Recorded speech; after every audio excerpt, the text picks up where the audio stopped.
Welcome to my story. Some words may be different because of the audio online voice generator. Enjoy. Piracy warning, all rights reserved. Unauthorized duplication is a violation of applicable laws. This audiobook is the property of Neilson Williams and BeUpOne aQueena in association with BeUpOne aQueena Incorporated. Opening comments. I was definitely a gang member, but I became a student of the Almighty. I'm still affiliated with my neighborhood, but mostly as a peacemaker and educator. There is good and bad in all of us, so the same can be said for politicians, police officers, churches and all other congregations. I'm definitely one to believe in equality. One should have the freedom to congregate and demonstrate. This is the law by way of the United States government, and I also stand firm in that belief. Raising Queen Street Blood's White Blood Cells, the true untold story of Neilson Williams aka BeUpOne aQueena in association with one of the toughest street gangs in Inglewood, California, in the heart of Los Angeles, California. Note to the reader and or listener, this book was written to shed light on gang lifestyle. It mainly focuses on the gang I ran with, better known as the West Side Inglewood Queen Street Bloods, QSB, or simply QS. People refuse to believe that gang life affects their very own. Time and time again this lifestyle has been overlooked. This has been one of the biggest mistakes made by the public in general. As of now, gangs are being broadcasted on television via the news, MTV, BET, social media, etc. More and more people are being exposed to the language and culture. The culture has and will continue to influence people of all colors, creed and ethnicity. There are many reasons why this way of life will continue. One familiar reason is that it is simply a way of life. It is human nature to congregate and form a union of some sort, along with caring and looking out for one another. It is no different than being a part of a typical standard family. But the problems began to come into play when common people started treating others unfairly. When there is a problem, we as human beings must come together in an effort to find a solution. If not, it will be left up to the less experienced, less rational others, in which most cases will be the youngsters and the less fortunate elders. Most individuals fail to understand this law of nature. The average person's first reaction is to leave, just get away from the problem, failing to understand that anything left unattended will eventually spread, just as a virus spreads across land, ocean and all other boundaries. The roots of the real problems are as follows: unequal opportunities, poverty, racism, murder of righteous leaders, controlling of people, imprisonment and not truly understanding nor implementing God's will. If mankind does not eliminate these problems, there will continue to be misery and no one will be safe from its devastating grip. I believe that life and death is a continuous cycle, and heaven and hell exist on both sides. However, if we do not balance the good with the bad, our world will continue to be unbalanced. I truly believe that the best we can do here on earth is to balance out everything. This book contains clear and understandable wording consistent with the English language as it is known in the United States of America. This true story also contains wording consistent with street slang as it is known in the ghettos of the United States of America. Row, row, row your boat gently down the stream. Merrily, merrily, merrily, merrily, life is but a dream. Remember those nursery rhymes designed to make you feel good as a child? Well, I hated them. When I was young, I knew the truth and it was brutal. But through it all, someone or something told me to stand tall, so I did, giving birth to a nation among nations. This is the story of my life, my neighborhood, values, trust, homicide, suicide, faith, forgiveness and everything else under the sun. Introducing the true untold story of the notorious Inglewood Queen Street Bloods. What's your definition of a gang? I bet mine is different. In this world you have to adapt, just as you do in certain situations. More important is to prepare. It will be preparation that will give you the best chance to exist comfortably. I've read a few books, but I've heard more stories. This happens to be a true story, written, signed and sealed to deliver a message unlike any other. From the beginning to the present, raising Queen Street Blood's White Blood Cells. As a child I pretty much did a lot of moving around. I was born in Las Vegas, Nevada. However, my family and I moved to Los Angeles around the year 1971. We still managed to go back and forth from Los Angeles to Hawaii. We also stayed in Sacramento, California, for a little while. Oh, I say it was around 1978 when we finally settled in Inglewood, California, which ultimately became my home sweet home. I remember my first day of school like it was yesterday. Oak Street Elementary in the city of Inglewood, California. I was in the 5th grade mobbing through the hallways just trying to get a feel of things. Back in those days, being a new student meant that it was a few things I had to know right off the top. Number 1, who are the fine girls? Number 2, who thought they were the fine girls? Number 3, who are the cool dudes to kick it with? Number 4, who think they were cool to kick it with? And last but not least, number 5, who the hell thinks he is the king of the school? Look, this was very important to me and to any other kid. The king of the school was treated like royalty. Being runner-up or even next best was cool, but I was going for the gusto. Eventually I found out that the king of the school was a small Mexican dude. Just one moment, I don't have a prejudice bone in my body, but this person was about 4 feet 11 inches. I was damn near 6 feet and pretty big boned. He didn't have a chance. Without going into it, after school I became the king. My elementary school years kind of flew by.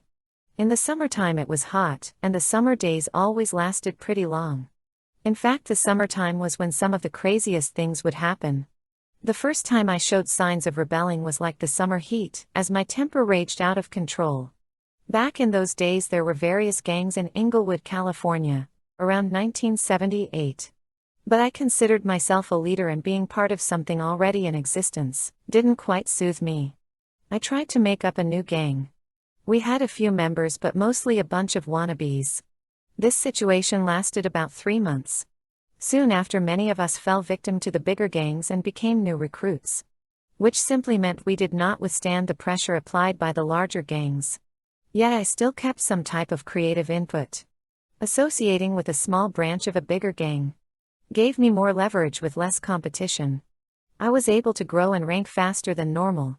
The gang I associated with was called West Side Family, or Cedar Block Family, CBF. This was a smaller clique of Inglewood family bloods. At the time there were other gangs in Inglewood, but the biggest gang was Inglewood Families and the largest Mexican gang was Inglewood 13s. The ignorance of certain members in the bigger gangs would eventually give life to smaller gangs. I can recall situations when the OG families, also known as the Border Rats, would come around and hassle us, saying we was not down. Our clique was not accepted by the original Inglewood families. I was really confused, because even at my young age I knew that growth meant change. In order to grow you have to leave room for some type of independence or change. Inglewood Family, Cedar Block Family, West Side Family, 77th Street Border Rats Family would still be all family related. This would eventually prove to be stunning in my future approach. I really felt very serious about some type of input. Then there was my older brother Rat, who also felt very strongly about having input. In fact, it was his decision for us to start hanging on Queen Street. We knew a few guys that stayed on that block. Most of them were about his age. He was approximately 2.5 years older than me. My parents separated about the time we settled in Inglewood. My mother and my sister were always caught between us and our troubles. Rat began to hang on Queen Street with some of the guys that lived over there. Some of the homies from WF started tripping and telling me that they were going to get me and my brother. There were various reasons, but mainly they kept asking, why is my brother Rat hanging on Queen Street with a bunch of nobodies? At the time nobody on Queen gang banged. They were just good dudes. Anyway, Rat would always tell me that I should come and hang out with him on Queen Street. He would say that they are genuine dudes. And though they were not gang related, being genuinely themselves was good enough. He also told me about the girls over there, and that's pretty much all it took. We began to hang out on Queen Street together. Rat and I were known as gangbangers associated with Cedar Street and WF. However, once we started hanging on Queen Street, we stopped associating with Cedar or West Side Family. We did not claim anything. In fact, we never did, only by association were we associated. But we dressed the part, and considered ourselves bloods. And we protected our association with Cedar Street, WF and all bloods. Back in th'70s, Inglewood family bloods and other natives of the city were highly critical of new people that recently moved in. And though me and my brother was influenced to become bloods, we were also influenced to become our own. Especially me, I wouldn't have it any other way. So you can say we became bad influences on Queen Street. As time went on, different gangs would come through trippin', messing with us. Both Crips and Bloods gave us problems. Basically, we were a bunch of kids hanging together, and this always attracted attention. And as I've said before, Rat and I still dressed the part, which attracted even more attention to us. I remember after a while I became completely tired of being harassed. It was time to fight back. And Rat and I did exactly that. Even a couple of our newfound friends would join in the squabs. Whenever dudes came through messing with us, we fought back. It would only be a few of us that got down, start fighting, but love for one another brought us all to the battlefield. So we were pretty much a gang. We just didn't have a name. Crips would come through and call us slobs, word used to disrespect Bloods, and Bloods would simply call us marks, word used to describe fearful people. At that moment I was proud to say, let's call ourselves Queen Street Bloods. Seeing that we all were blood affiliated. And after all, we did hang on Queen Street. The immediate response was laughter. Some of the homies felt like that name sounded soft. I responded by saying, it's real though. I mean, we did kick it, hang out, on Queen Street. So I pushed on with the name. The others were never really as serious as I was about literally making up a gang, so they didn't outright start claiming Queen Street. In fact, it took me to keep on saying Queen Street every time an incident took place. I claimed Queen Street every time until it stuck with the homies and our enemies. It was around the year 1979. I remember it as if it were yesterday. During the next 2 years we changed the name from Queen Street Bloods to Queen Street Block Hustlers, because of our past confrontations with Bloods and Crips.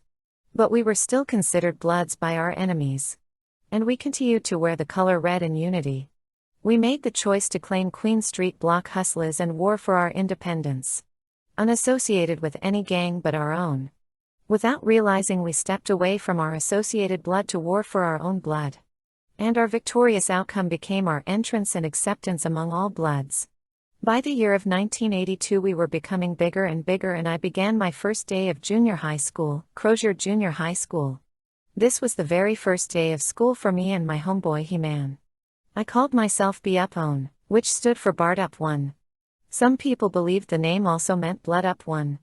I pretty much left it open for those types of thoughts. I always did like to be creative. BeUpOne or BeUpOne was the name I settled with after running through a few others earlier. It was time for us to really put our gangstiness down. He-Man and I were younger than most of the others. There were a few homies younger than us, but they were in elementary. By this time everyone was pretty much in high school. Allow me to give you the reader a little roll call. There was my brother Rat, He-Man, Gangsta, Tweet, Papa C, D'Angelo, X-Ray, Easy, Pretty, and a whole lot of others that were already enrolled at Inglewood High School. It was only He-Man and I alone at Crozier Junior High School. We claimed our neighborhood and put it down the whole time we were there. By the time we graduated we brought in, a couple of other homeboys that included DB, Red and a few others. We were at the year 1983 headed to Inglewood High School with literally everyone else.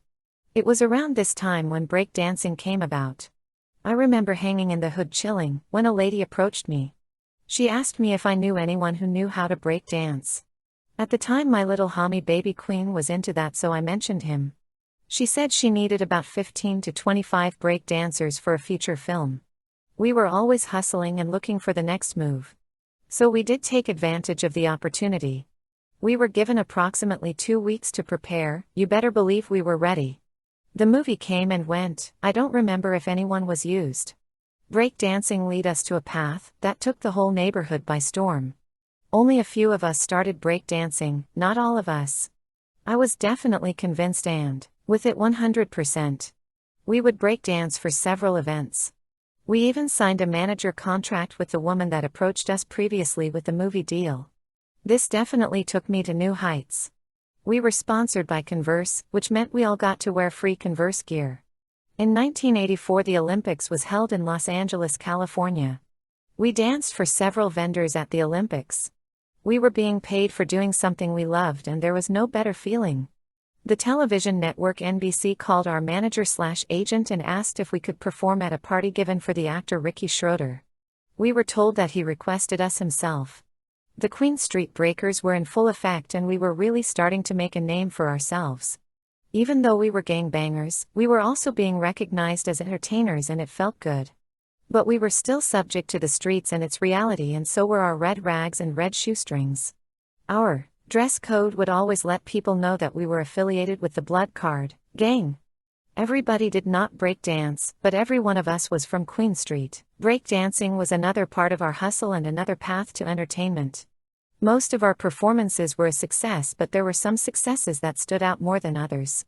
The Inglewood talent show has to be one of our most successful.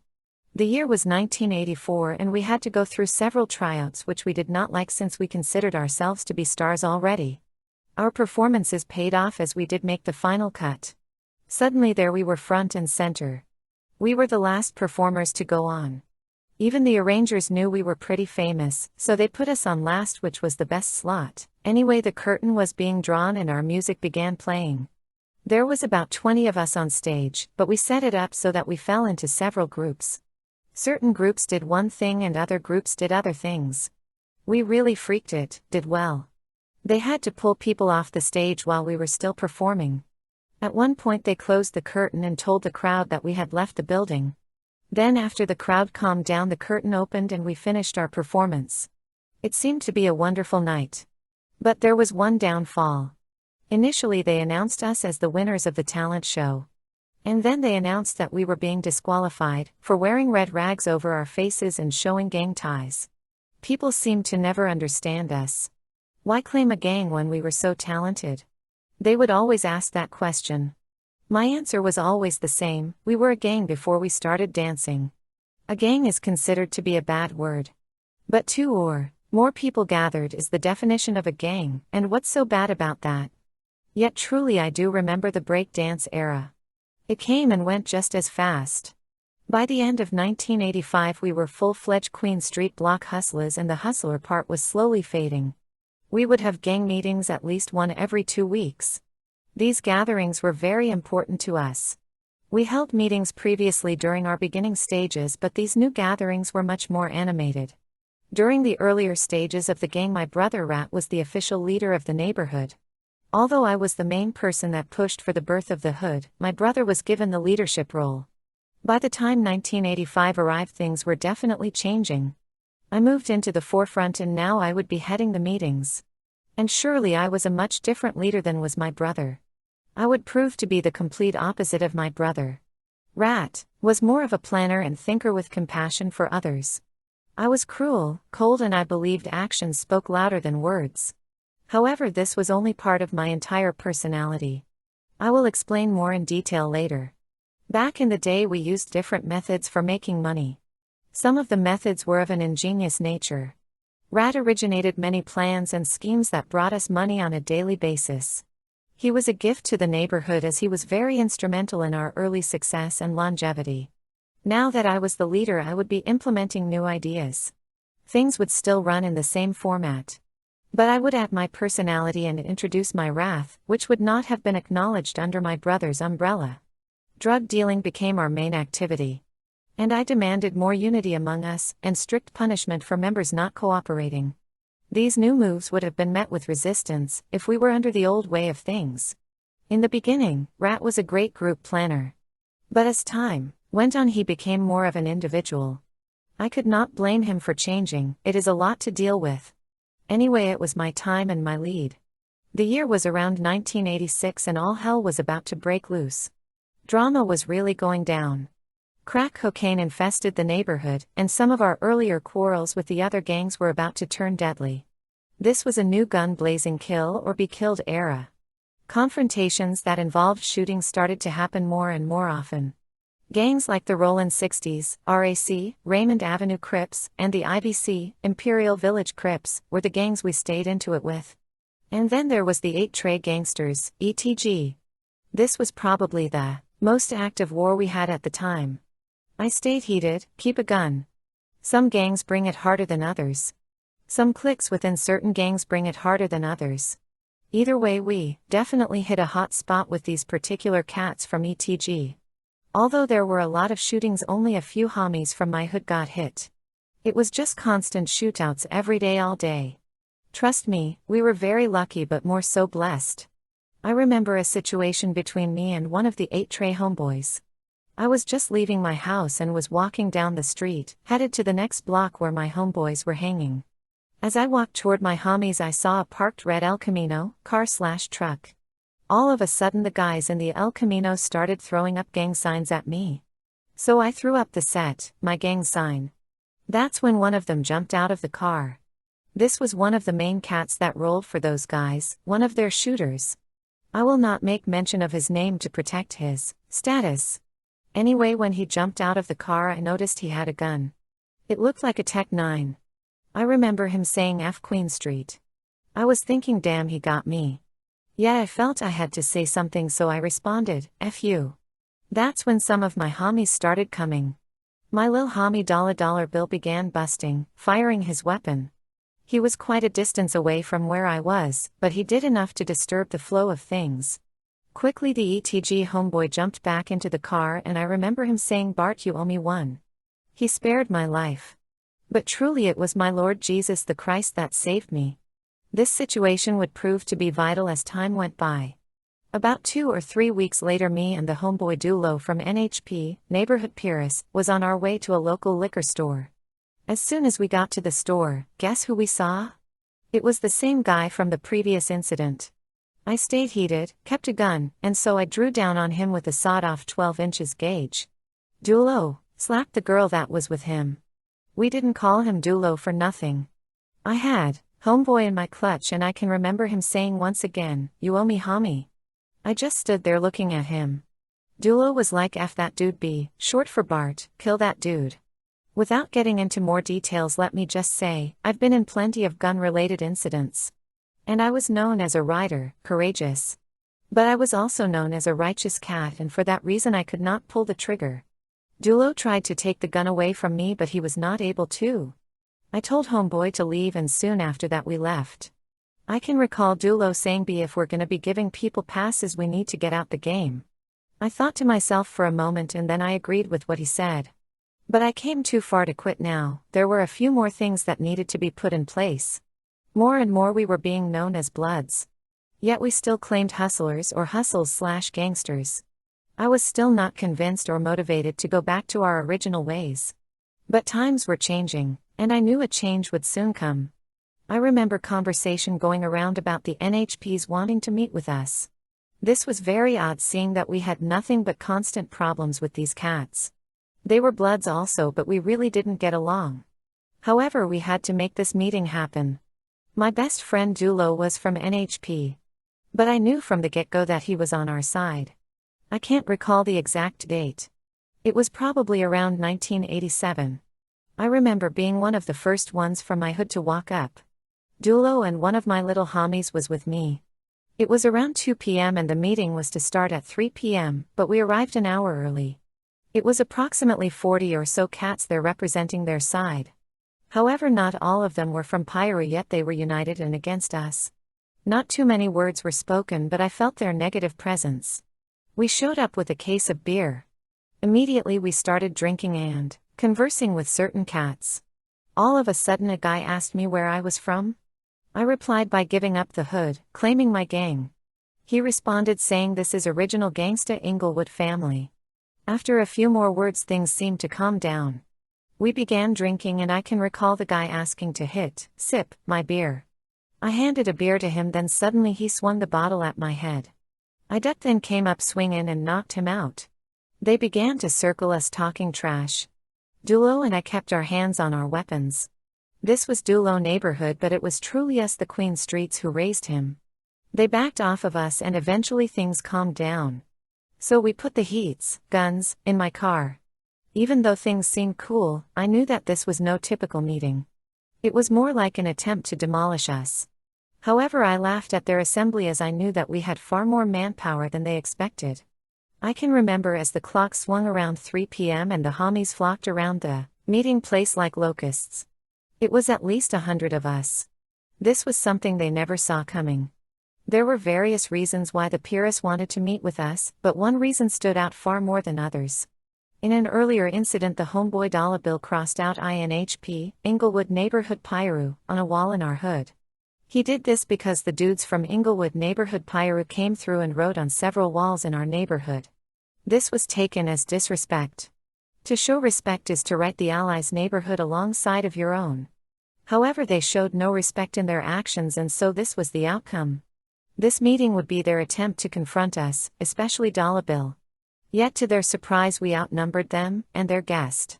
So they waited until the meeting was over, and when most of our homies were gone, Dollar Bill pulled up just after most of the homeboys left. They began saying that Dollar had to go head up with one of their homeboys. This guy was much taller and overall bigger than Dollar. However, their challenge was accepted. In the end, Dollar Bill would enter the winner's circle. This triggered the INHP to rush us, but they mostly rushed Dollar Bill. At this time they were deeper than us, outnumbered us. I was forced to get the heaters, guns. After shooting a few times in the sky, they backed off of us. We began to flee from the area. We were pissed off and ready to go back for revenge. But we had to get Dollar out of harm's way. Dollar Bill was a young rider for the hood and we all loved him. So this simply meant war as far as we were concerned. We took Dollar to my house and left him there. We began to meet up and were on our way back to Inglewood neighborhood Pyrohood. However, something was about to seriously interrupt our mission. Earlier in the week, some of the homies put the word out to be on the lookout for a burgundy caravan. Supposedly some Crips were rolling through the hood. And who would have guessed that a burgundy caravan would pull up at that time? I guess one of their guys got anxious and opened the van door. In doing so, the inside interior lights automatically came on, exposing them. 6 or 7 Crips dressed in their blue uniforms with an arsenal of heat. But it would be our side to get off the first round. So now we were in a major shootout. And it went on for a little while. Then the police came and most of us fled. However, this incident is definitely the reason why we never made it back to the INHP that night. I'm sure if this situation had not taken place, we would have surely done something that would have changed our relationship forever. There were some incidents that took place afterwards which included fights and some gunplay, but nothing serious. It seems that the little time given between both situations proved to be worthy for both Queen Street Bloods and neighborhood Pyro alike. I believe this was the beginning of a new relationship between both neighborhoods. It was around the year 1988 and the neighborhood Pyro gang and Queen Street Block Hustler Bloods were as close as we had ever been. We stood up for ourselves and confronted them as men. So after all, we were starting to get our respect and be accepted. Every so often one of the homies from either Pyro or family would say, "Ya should just go ahead and put the B back on it." As in Queen Street Bloods like it originally was. They definitely had a point, plus at this time the hood, Queen Street, seemed to be moving that way all along. Remember earlier when I explained about cliques, certain members that kind of hung around each other? There was a clique from my neighborhood that consisted of various members. These cats were very influential in moving the hood in the direction of long ago, introducing Big Moon Capone, OG Dollar Bill, LL Stankfoot, Caper, Steve-O, Tex, Big Duke, Goldie, G-Rock, and DK. I must give credit to L-Ski, Slim, and everywhere credit is due. These guys were already claiming Queen Street Bloods as it was originally written. They were also painting the walls with the graffiti of spilled blood, which made it even harder to claim Queen Street without the affiliation of Bloods. But still, it would take a personal situation for me to rejoin. I was pulling up to the liquor store in my neighborhood when I noticed a car beside me. They looked like gangbangers. So I got out of my car and hit them up, asked them where were they from. They responded by saying, "This is Harlem Crip." I shouted, "What that Queen Street like?" Right away they began shooting and replying, "F Queen Street slobs," words used to disrespect Queen Street Bloods. Surely this would be another time that Christ himself would save me. Not one bullet grazed me, and I definitely knew then we were Bloods. My car wasn't as blessed as I was. The year was 1988 and I was still the head of the hood. Westside Queen Street Bloods was back at our original form. But with our own blood, within the body of our turf, throughout everybody. Our blood was renewed by our new hustle. And though we were giving new life, we were still infected with old blood from back in the day. Our old blood haunted our new hustle. It will be approximately 35 years later. While updating this audiobook, I decided to change the title of this manuscript from Raising a Hood created in 1990 to Raising Queen Street Bloods White Blood Cells created in 2023. Which is also our championship title and overall victory forever. Back in 1990, I was beginning to wear down and was ready to move up in rank, because I was very much an opportunist and I made decisions based on righteous opportunities. The neighborhood was deeper than it ever was. And now it was more than just me that was willing to give my life for respect. From the slums of the set was an uprising of the notorious 400 block, Click of the Hood. His name was OG Kill Atwell Dollar Bill. He will be my successor and I will be able to move on and concentrate on myself. I would only give advice to members and take on the title of OG. I was still young, approximately 20 years old. But I've been doing this since such a young age and I had seen so much. War belongs to the young, but the decision to war should be that of a wiser man. The year of 1988 would go down as the beginning of the dollar bill era. These times would also be cruel and cold. Dollar would have it his way or no way with an attitude. Some of his actions and stubbornness came from me, so I would be sure to keep a close eye on how he ran things. The Hood was my heart and my heart was and still is in the Hood. I did not want Dollar to make the same mistakes I made. His personality was similar to how I was when I was younger. I was the one that put Dollar on, jumped him in. I can guarantee you that I was one of his biggest influences, and so I became one of his biggest fans. Dollar Bill started the 400 block with my support. He could have never started it without me. The 400 block is a branch or another click of the Hood. Dollar Bill also came to me and asked about changing the Hood hand sign. I refused to change the original hand sign, which I created. But I did allow him to add a different hand sign. The original Hood sign stood alone for approximately 9 years, until the second sign was added. So there is actually 2 signs to represent our Hood. Dollar Bill was known on the streets by more than just gang members. He was also known by the police and more specifically the Inglewood Police Department. It was well known that he was involved in a particular shootout that took place in a jewelry store in Inglewood. I mentioned the blocks that are like branches and cliques of our neighborhood. These are them in their birth order: original 600 block, 400 block, 500 block, 300 block, Eastside 76th, and 200 block. The Bix, 6, is over 40 years of age. The Deuce, 2, is fairly new, approximately 5 to 10 years of age. All other blocks are over 30 years of age. The 600 block is the original block and was the largest until around 1995. The 400 block made an imprint that would take a leading charge in numbers. Our achievements are many, but our sins are also. None of our accomplishments are greater than our Father who are in heaven and His Son our Lord Jesus the Christ. In our stubbornness we celebrate many obstacles. Be open-minded and have patience to walk in our shoes. I am explaining progressions from the paths we walked and still walk. Prison is a way of life for us. All people face the uphill battle of incarceration. Yet some face its realities more often than others. The Queen Street Bloods must be able to reside in all penitentiaries.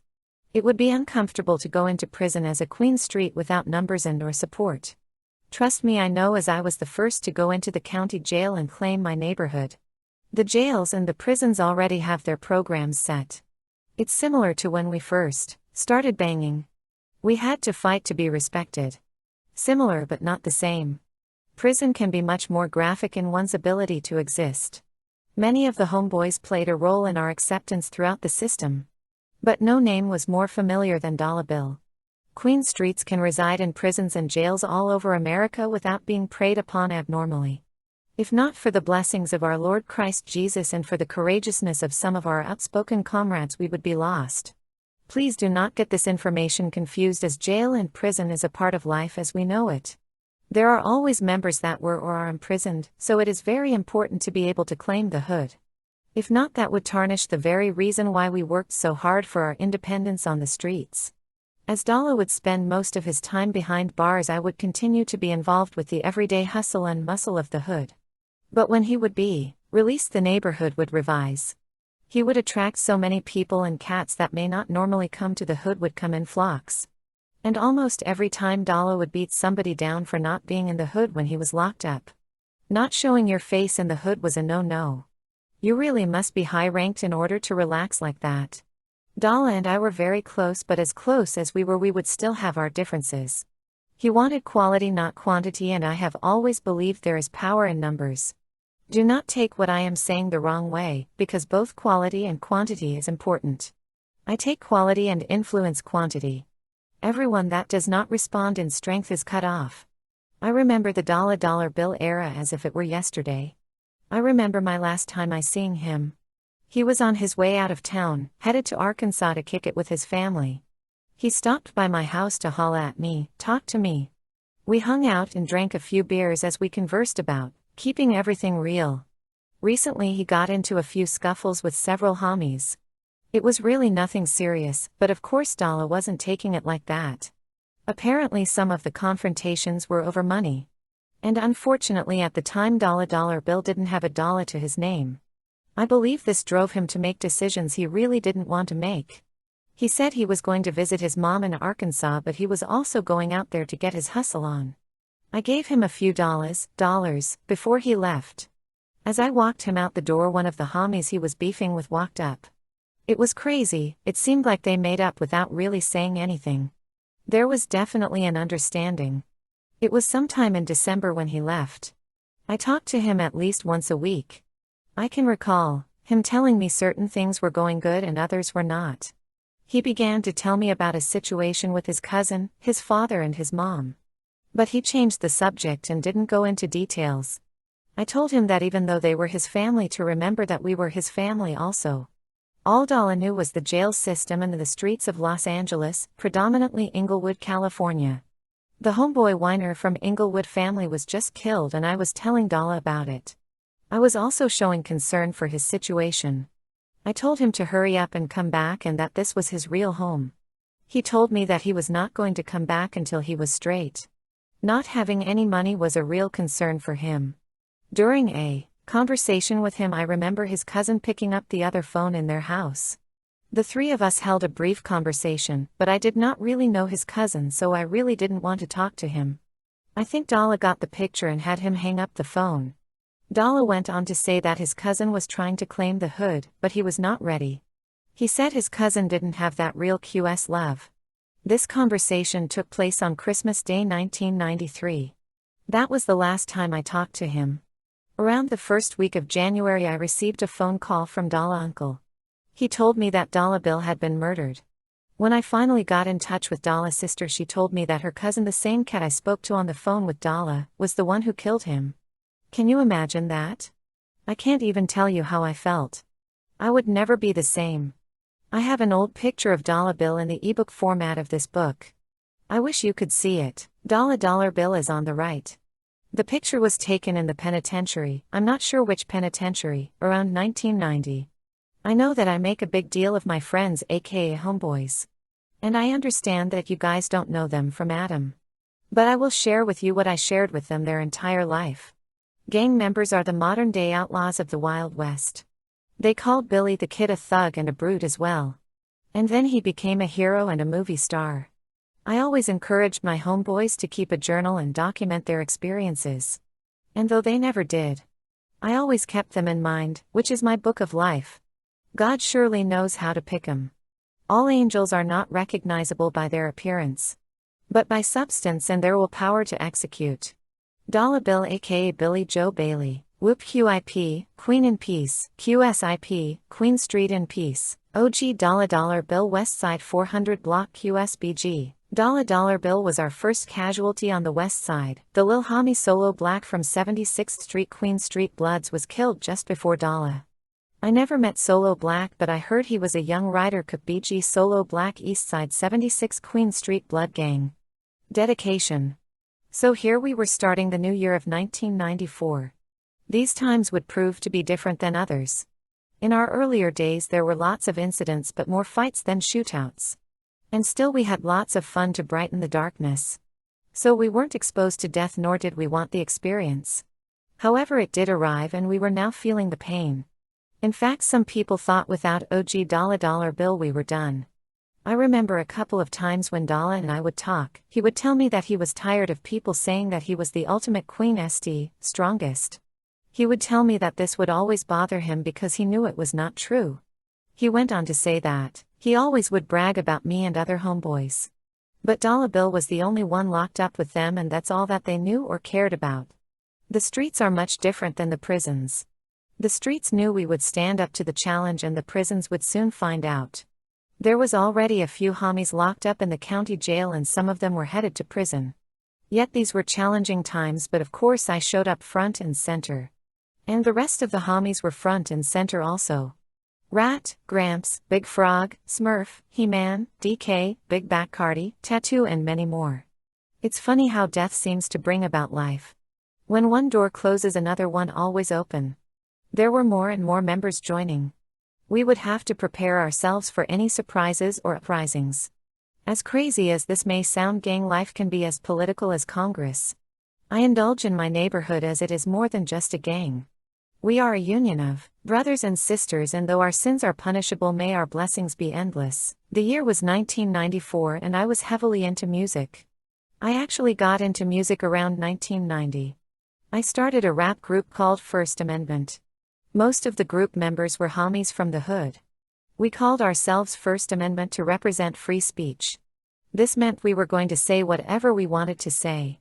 The members of the group were my brother Rat, Gramps, Thump, the homeboy Mac 10, Binky Mac, Trent aka DJ Verb, Marlon Mac and a few others. Dollar Bill was the head of our security team when he was alive. These were ways I tried to occupy his time. Anyway, by 1994 things were looking lovely as far as the music was concerned. We put out underground tapes that sold pretty well from 1991 to 1994. This is how the homeboy Mac 10 eventually got an artist deal with DJ Pooh. However, he ended up signing with Priority Records by way of Ice Cube. Oh my god, it was going down one good thing after another.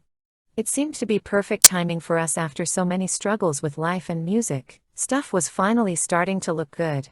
We took music as serious as everything else and we knew it was not going to be a cakewalk.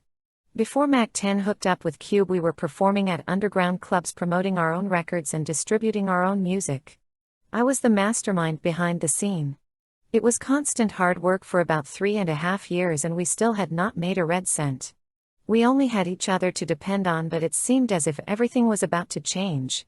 Allow me to introduce the Mac 10 era. Mac was a cat that grew up in the hood and lived on the notorious 400 block. We would always kick it, hang out, in front of his mama's house. Mac was no way out gang-banging type dude, but he was from the set. He was pretty much a low-key hustler. Mac stayed in a clean ride, smoked a little chronic and kept a 9mm. I knew him and his family really well. He was always my lil homie. We didn't kick it real tough at first, because I was a handful to deal with and not for the average person. But by the time we began to do music, we really started to hang out. I calmed down a lot, and my mind was really on the music. I was also doing a lot of writing, as this was also a part of my daily energy. Everything seemed to be clicking and time was on our side. Ice Cube was going to bring Mac 10 to the forefront and this would be our time to shine. It seemed to be inevitable. I always prepared myself and my neighborhood in a certain way. If things was not ran a particular way, I may consider you to be a problem, or to be someone going against the grain. I definitely had a bad feeling against Mac. So I immediately called off relations with him. This meant that I was not dealing with him and neither should others. As an individual you could communicate with him, but you better be careful. Because if I wasn't dealing with him, then you probably shouldn't. I have always been the type of person that feels each one should teach one and every one of us should support each other. Mac 10 was the total opposite. He was more of an individual, and a little selfish. I strongly believed in being a team player. For these reasons we would always clash. Mac 10 did a lot of things for the hood and for surrounding neighborhoods. However, I felt he was not doing enough. I had plans and it was time to put them in effect. Mac acted as if he did not understand the bigger picture. I really believed that he was just trying to satisfy me by feeding me crumbs. Yes, he did help some people and you can never satisfy everyone, but I would always tell him that he should have started with the hood and kept it in the hood. Together we would have surely eliminated most of the BS. That was then and this is now. It was time to come anew, start over. We planned to put all the BS aside and start over. 2 years had passed and it was around the year 1996. At the time I was recording and shooting videos. I had a brand new way of looking at things and a brand new group. DA Park Productions. This was a different group of guys. First Amendment sort of passed along. I would still keep the group, First Amendment, in tune by recording a song every now and then. I was like Otis of the Temptations, I kept it all together. DA Park Productions was a gifted group of guys. We recorded songs in a matter of minutes, everyone was at his peak. Talent was flowing everywhere and we recorded music as well as film. We shot our own videos and independent films. I can actually say we were more than a rap group. The homeboy Not, Picasso, Maestro and of course myself were indeed DA Park Productions. We were ready to make something happen. I was hoping to get some help from Mac 10. But his career was on fire and he was pretty busy. Music was only part of what was going on. I had my hands in so much mess that they smelled. I was trying to make something happen by any means necessary. Hustling and scuffling whatever it took to make ends meet. Then all of a sudden my hood began to feud with the Inglewood 13s. This is primarily a Mexican gang which at one time was one of our allies. We shared certain parts of our neighborhood with each other. Our relationship went way back and there was a lot of good history between us. However, all of this would change for good. A member of the Inglewood 13 gang pulled a gun on one of my homies and disrespected the hood. Words were exchanged and there were several reasons why this may have happened. Ultimately it was a race issue that may have come from prison. This was really crazy because I've been in Inglewood almost all of my life and I knew all of the OG I-13s, the locos. So to see a war break out because of race was simply disturbing to me. In the old days we didn't get down like this. Things are always changing and Lord knows I tried my best to avoid this war. But every day that went by something would happen to add fuel to the flames. My little homie Big Solo aka Big Bolo was shot while hanging in my neighborhood. The I-13s denied having anything to do with the shooting. But after this there would be no more talking. There were shootouts literally every day and music became secondary. The war had gotten so bad that someone who worked with the mayor of Inglewood approached me. This would lead to future meetings with Mayor Dorn of Inglewood and others that were closely associated. I sat in meetings almost every day with the mayor and with many people including other citizens, politicians, police officers, parole officers, gang intervention groups etc. Unity 1, No Guns and Venice 2000 were some of the grassroots organizations I met with daily. I went from being a gang leader to a peaceful representative of my neighborhood. However, I always led in a righteous manner, so this was not foreign to me. Even when the hood was at war I still represented peace. And even though I was on a peaceful mission I still stood by my neighborhood. This would be a brilliant opportunity because people want to know that they are dealing with someone who really has a meaningful position within the neighborhood. So many meetings took place but ultimately it would be us, the Queen Streets, and the Inglewood 13s that would resolve our own problems. There would be outbreaks every now and then but usually things would come under control. Yet these racial events made me wonder, why would prisoners try to influence the streets? And how did prisoners become influenced to want to engage the streets? There was never a strong connection between the streets and prison. All of a sudden a spark of interest was taken and it didn't make sense. I can remember speaking to one of my homeboys that happened to be Mexican American and from Inglewood 13. He told me that if he and I were in prison we could not speak to each other for a long period of time. I asked why. He said that's just how it is and how it's always been. He continued saying that if we talked for too long that his people would check him, discipline him. And my people would check me. Later on I found out that my people wouldn't trip, wouldn't be angry, but his people would. The tension seems to be coming from their side. I began to read and examine relationships between brown and black cultures, and though I did not find a specific answer I felt the pain within my soul. The 90s were wearing down, 1998 came and went. The year 1999 swung in gear faster than most years. I was putting together the biggest project that I had been a part of. An album I called Worldwide. There was several artists appearing on the CD including Mac 10, The Comrades, all from the Eye, The Road Dogs and of course myself, OG Mr. BeUpOne. This seemed to be the break that I was looking for. But it didn't turn out like I thought it would. First of all, Mac 10 was only on the introduction of the album. I definitely wanted him on more cuts, songs. Not to mention that his career and his record label was at a standstill. This was a very unfortunate position for either of us to be in. I had just enough exposure to get a small distribution deal. The record began to hit the stores and I began to hit the streets to promote it. After promoting in Los Angeles I was headed up north to Sacramento. It was sometime in September of 1999. The day I arrived in Sacramento, I received a phone call from my mother. She asked if everything was all right and I responded by saying, "Yeah, everything is cool." Then she mentioned that she wanted to tell me something but she didn't know if she should tell me right now. I encouraged her to tell me, so she did. One of my homies had just died in a car accident. We called him Big Bandit. I grew up with him and we went way back. I just spoke to him before we left LA. I was shocked but mostly hurt. I relayed the message to my brother Rat. He made the trip to Sacramento with me. We were both completely stunned. These times would be very challenging for my entire neighborhood.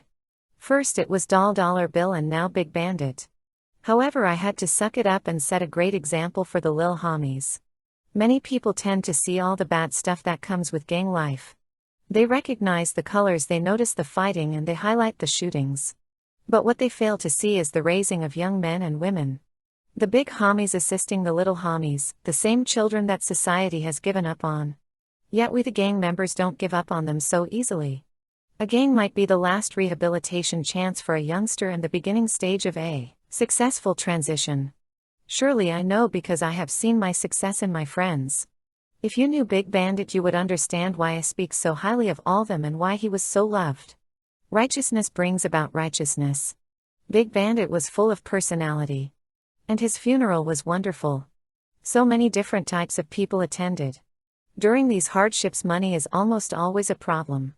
Either not having enough to have a burial or not being able to give the family some sort of financial support. Dollar Bill was cremated because we could not afford the cost. His ashes are kept in a box that was released to me by the Inglewood Cemetery mortuary. We are constantly face to face with trials and tribulations. My mother set up a memorial for all of our fallen comrades, and though I do not look forward to adding new obituaries. Death is a part of this world, and so I am prepared. We take care of our own. Be careful to not pass judgment or to look down against any group of people. Never take any organization or individual lightly. A gang is no different than an organization. As the year 2000 began to roll around, I began to try to come up with ways to make money. Nothing illegal, the challenge was to make ends meet within a legal direction. I concentrated on things that could work for all of us. The year of 2000 had everyone worried about a computer glitch. People were saying that the computers would not know how to reboot and carry on with its everyday task. The year started with a bang, but no computer glitch. The little homies began to get into it with the I-13s, a Mexican gang, again. Plus I started to get word that my old friend Dulo was getting himself into a lot of trouble. Several people came by and told me that Dulo had robbed a couple of people, and that a number of gang members appeared to be after him. Eventually I heard that Dulo was shot and had to be hospitalized. I stopped by the hospital to visit him. We talked for several hours, mainly I did all the talking. I told Dulo that there was nothing else for him to do as far as gangbanging was concerned. There was nothing to prove, at least not anymore. I got the feeling that he knew what I was saying. He seemed very tired, as if he was ready to move on, but not in the direction I spoke of. Dulo was released from the hospital after approximately 2 weeks. He continued getting into different types of trouble. He ended up back in the hospital 2 or 3 months later. I heard he had a scuffle with a cat guy from the jungles, another neighborhood. During the scenario, Dulo was hit by a car. This time after he was released from the hospital, he could barely walk. In fact, he had to use crutches. I got another chance to talk to Dulo as we had a little get-together, celebrating Dollar Bill's birthday. The date was July 14, 2000. I pretty much said the same stuff as before and he pretty much responded the same way. Later that night I ended up taking Dulo to his hotel room. He was staying at the Cloud9 Hotel in my hood. I walked him up the stairs and then I sat with him for a while as he started to fall asleep. I woke him to say that I was leaving. After giving him a kiss on his forehead, I told him to be real careful. I said, if not for you, do it for us, the ones who will be left behind to mourn. I don't recall exactly what he said, but my last words to him were, I'm serious homie, be careful, I don't want to kiss you on your forehead at your funeral. He had a big smile on his face, he was real known for that. Then suddenly he called out my name, Bart, F these punks. Those were his last filtered words spoken to me. Approximately a week later, Dulo was killed. I came to the hospital the moment I heard of it. There was so many people in the parking lot. I stayed there for several hours, mainly to keep everything cool. Dulo will always have a space in my heart and I will always love him. On the day of his funeral, when it was time for me to view his body, I puckered up and gave him the biggest kiss on his forehead. QIP, Queen in Peace, INHPIP, Inglewood Neighborhood Pyro in Peace, 500 NHPG. Summertime of 2000 was a hot one. But the weather wasn't the only thing heating up. This is not entirely unusual as summertime tends to be more violent. I was 31 years old and I was tired of burying dear friends or even hearing about others dying. I felt that I was doing the right thing and on the right path by representing my neighborhood and the community for peace.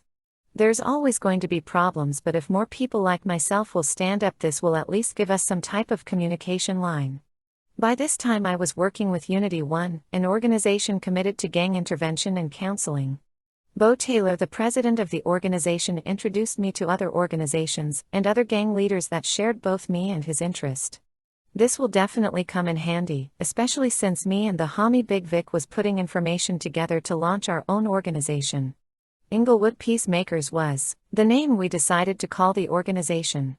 The Inglewood Peacemakers is a non-profit organization specializing in gang intervention and counseling/education.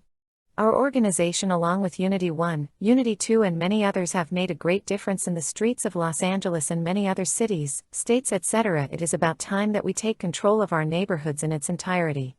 The only way this will happen is for us to work directly with the gangs and the communities. The rest of the 2000 year would be as tense as a heart attack.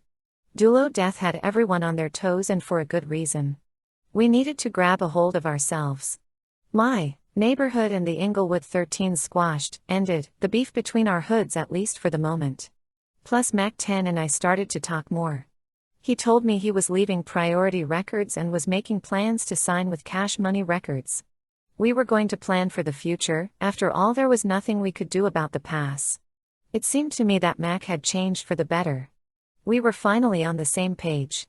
This was definitely good news, as it is never too late to put a plan in effect. Even though Mac and I didn't always see eye to eye, I still saluted him. By this time he had the hood ringing globally, and that's something that everyone can't say they've done. Spreading the word has and will be of great benefit for the hood. The year 2000 was winding down. 2001 was near, and whenever a new year rolls around I'm always grateful. However, I also make it a point to watch myself. The years came and went faster than before, and it seemed like people did too. However, during these times I would always think of the past. I remember back in the day when we all went to the same church. Our pastors were Ernie Pearson and Pastor Dave. Ernie was an old white man that worked for the post office. I met him through an old friend I hung with in elementary. Ernie was a very cool and honest Christian man. He had a twin brother who also was very nice. They both lived together along with their parents. Ernie was about 60 years old when I met him, and his parents were at least 90 years old. He would come to the neighborhood in a big airport van every Sunday to take us to church. We would pretty much have Bible study from 7:30 p.m. until 8:30 p.m. Then we would shoot pool, play ping pong or whatever. We would normally leave Bible study at 9:30 p.m. Then most of the times we would go to McDonald's, and Ernie always treated everyone with a Big Mac. He did so much for us as kids, it was unbelievable. He kept us in different programs, church camp, softball and basketball leagues, etc. We would travel to different cities and play different teams, and after every game we would stop at McDonald's, and Ernie always treated everyone with at least one Big Mac. I can say that Ernie did far more for our childhood than the average parent does for their own children. He went beyond normalities, as there were times when we got caught up in different neighborhoods, enemy territory. If no one was around to come get us, you could always depend on Ernie. I definitely had to take a moment to make this dedication to Ernie, giving him the fullest amount of respect and appreciation. He was one of our greatest teachers of God, Christianity, and unity. Whether you followed him religiously or not, he was a perfect example of a man. Ernie got married in the late 80s. He told us that he was going to move to Colorado or Idaho with his wife. I stopped by to visit him before he left. It was a beautiful moment. Ernie didn't say too much, but I could tell that he was passing the baton.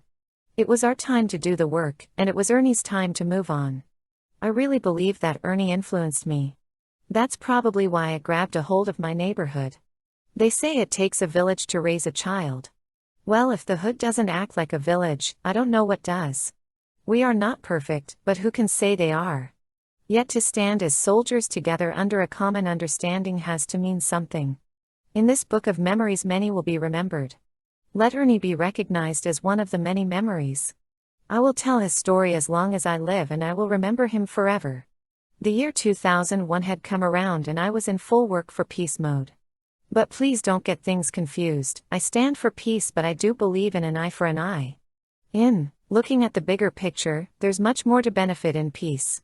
Success is a journey, war is imminent, but peace should be the outcome of war. At some point both sides will have to communicate and come up with a solution. As much as it makes sense to push for peace, it seemed that something always kicked things back into war. June 21, 2001, I was approached by death once again. My homeboy Big Frog allegedly shot and killed himself. He battled with drugs and alcohol for approximately 10 years. I never thought that Frog was capable of taking his life. He would always drink alcohol, he seemed to handle it with ease. His other drug of choice was Sherm or Loop, which is a form of PCP. This also didn't seem to bother him at first. After so many years of taking this drug, I personally seen Frog decline. The last year of his life he seemed to be a different person. Sometimes the real Frog would be there, but there was other times when there was no trace of him. Overall, I will remember him as a soldier. He was definitely a high-ranking official from the hood. No matter how much stress Frog was under, he always came through in the end. Frog was directly in charge of warfare. If war came, he was there to greet it. If any casualties occurred, Frog was the voice of both comfort and battle. He was also a dear friend of mine. I'd known him for over 15 years. Big Frog was a deacon in his father's church. He taught Bible classes and did other deeds. During Big Bandit funeral, Frog was one of only a few to go up in front of the church and say some last words. He said a few words and then he sang a song. Afterwards he asked if we were proud of him. All of us responded in a cheerful manner. Frog was considered a frontline soldier. He did everything from the rotor to the tutor. He lived and died as he was when I first met him.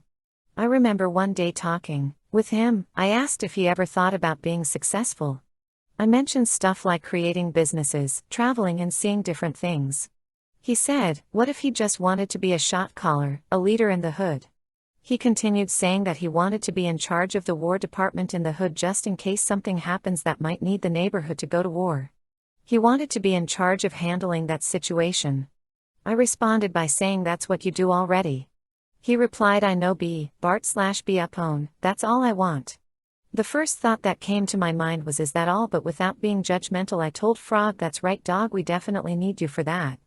Now that I look back at that conversation, I realize that Frog was successful in his journey.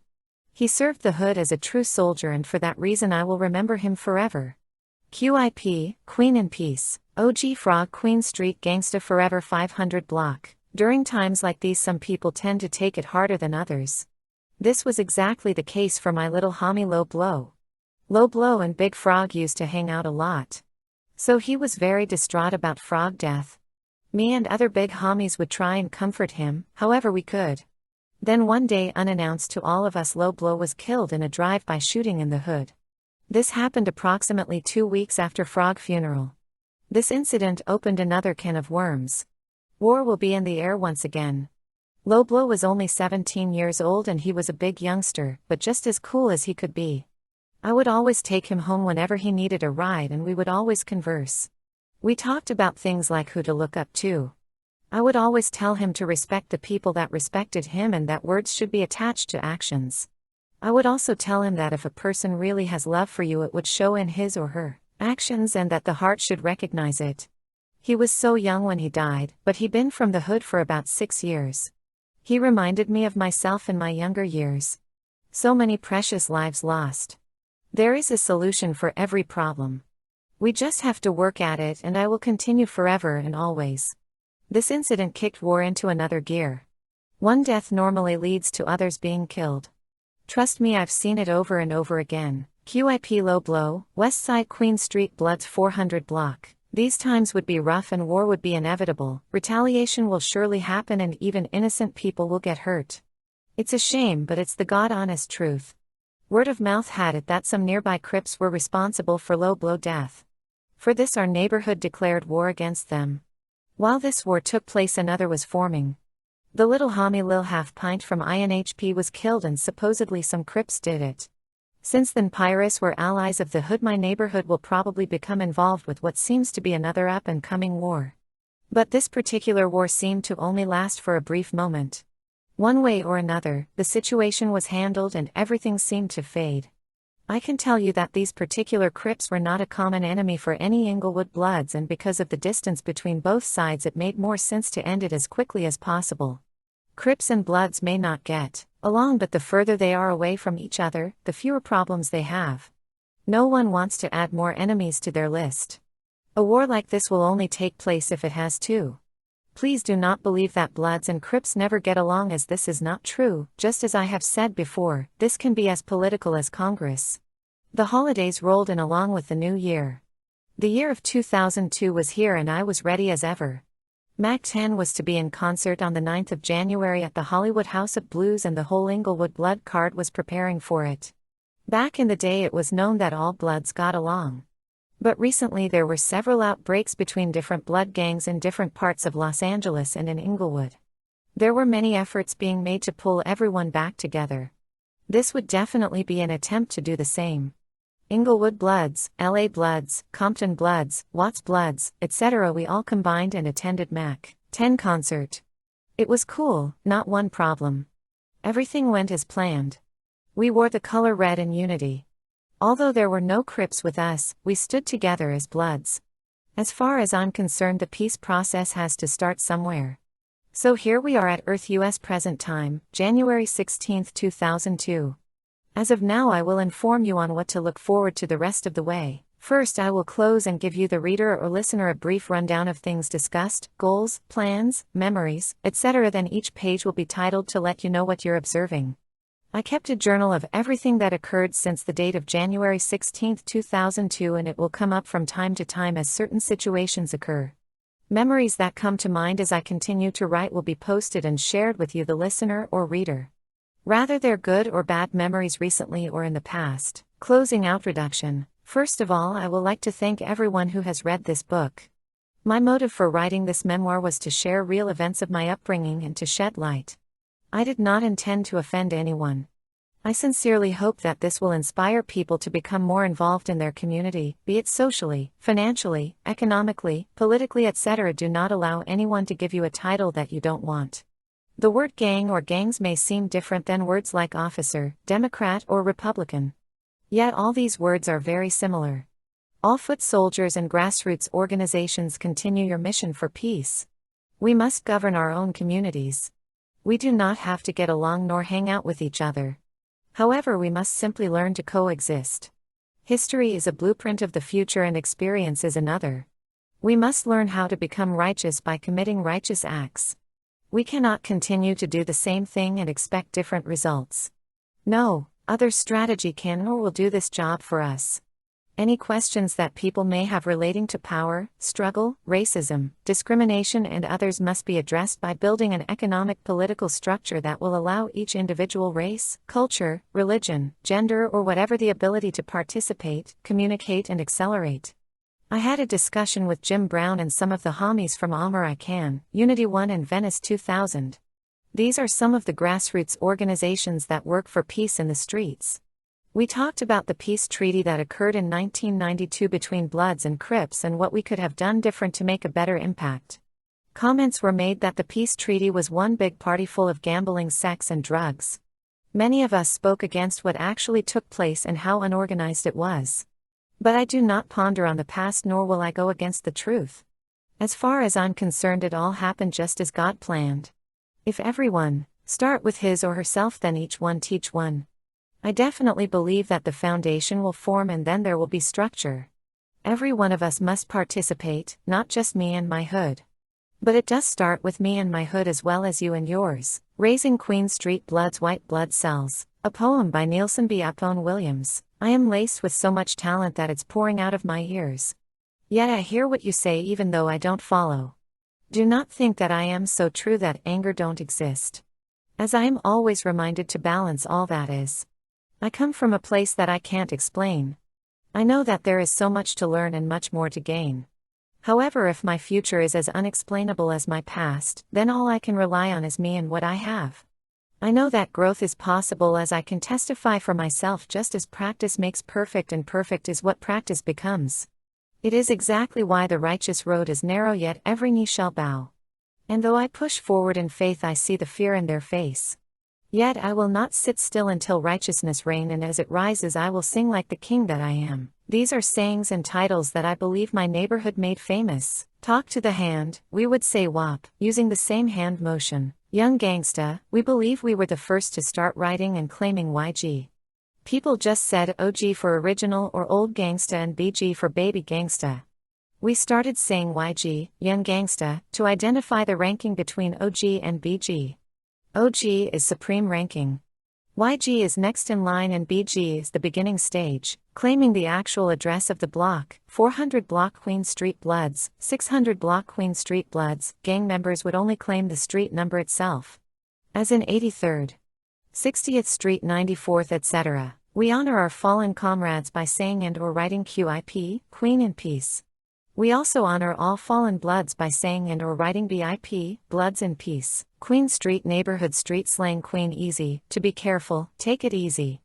QS- another way to say Queen Easy or claim the turf. I put that on the Q, to promise in association with the hood. God bless the palm trees, God bless the hood. Palm trees, Queen Street is the only street in Inglewood with palm trees on both sides. The 600 block of Queen Street, the 500 block of Queen Street, the 400 block of Queen Street, the 300 block of Queen Street, the deuce, the 200 block of Queen Street, 76 East Side Queen Street QIP, Queen in Peace, like to rest in peace. First rap group assembled in Inglewood, California, and First Bloods on wax, musically. Members of First Amendment BeUpOne Rat Mac 10 Thump DJ Verb, M Mac Binky Mac Gramps $dollar Bill. Journal Thursday, January 17, 2002, Big Solo aka Big Bolo was shot in the hood. I was told that some nearby Crips were responsible for the shooting. Sunday, January 20, 2002, the homie Sean Kwan was shot. This seems to be related with the shooting on the 17th. Tuesday, January 22, 2002, the homie Big Donut was shot. All the shootings seem to be related. Comments: these shootings seem to be mainly related to the death of my little homie Low Blow. War has been in the air ever since he was killed. Even though I grew up a Queen Street thick and thin, my heart still goes out to all casualties and families of this and any war. I really feel for all the families and friends. God bless. Journal comments: January 22, 2002, I spoke to one of my little homies. We talked about the war that was going down. I told him that there was only one real solution.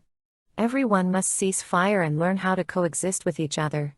For example, if you attack something that has nowhere to run, it will attack back. This process will continue over and over again until there is nothing or no one left. Then the next generation will either learn from our mistakes or make the same ones. The other night I had a long talk with my daughter's mother. It was mainly about how we've not been able to get along. I let her talk first. She pretty much gave me a complete rundown why she hasn't been able to talk to me and why she has been impatient and irritable when it comes to me.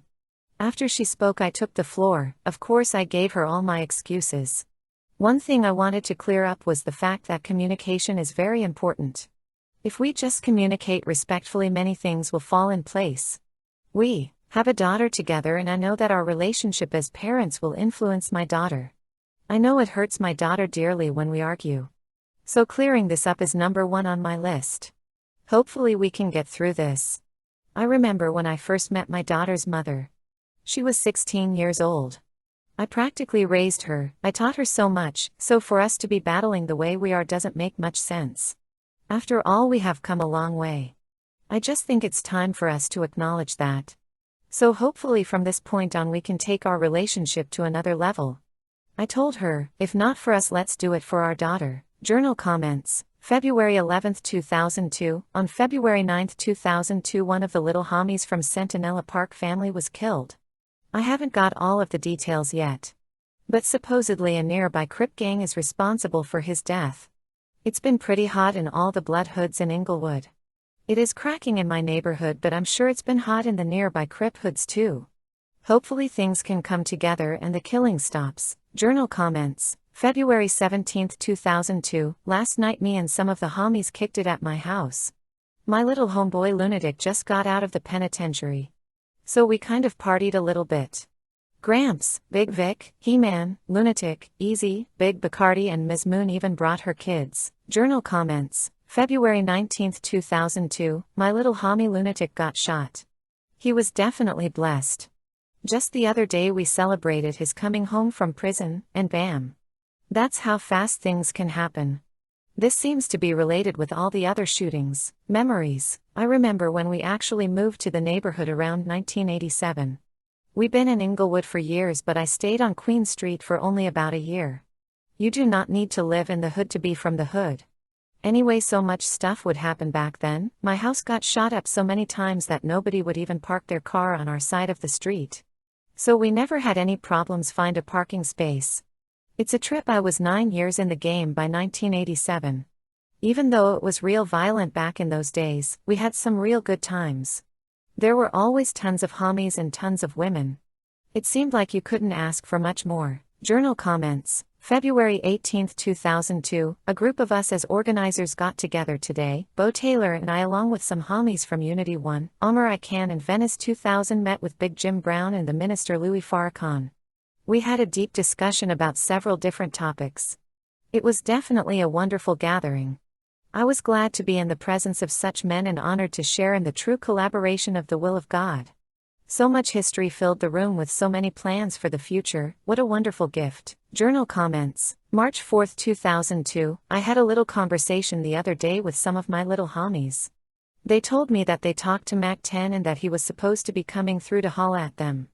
But the day he was supposed to come through, he didn't. When they tried to call him at the number he gave them, the number had been disconnected. Now that's kind of funny because the last time I talked to Mac 10 he was trying to be real positive and cool. That was the day of his concert at the House of Blues. This was around January 9, 2002. A gang of us came together and went to Mac 10's concert to show support, plus I seen him at the Hip Hop Summit in Beverly Hills. Bottom line, it seems that Mac 10 is back to his wicked ways. Making people promises and not coming through. Better yet, I'm just going to talk about what he told me. The last time I spoke to Mac 10 he told me that he was going to reopen Who Banging Records and he was going to have me run it with him. But at the same time it seems that he was just using me to help him get some kind of street credibility back. Trust me, by no means am I jumping to conclusions. I have been through this before. In fact, I have been through it several times. I'm pretty sure that Mac 10 is playing games once more. I must wash my hands with him. I will never be able to deal with him anymore. P.S. For those who don't know the full magnitude of the problems that Mac 10 is affiliated with, I will advise you to ask somebody. Be sure to ask someone that truly knows him or has actually dealt with him. I'm sure you will find that I'm speaking the real. Journal comments. March 21, 2002, today Jim was sentenced to a 6-month jail term. Many organizers including myself came to court to support him. Members from Unity 1 and a few other demonstrators gathered at the courthouse. Later we met up and talked about some important issues.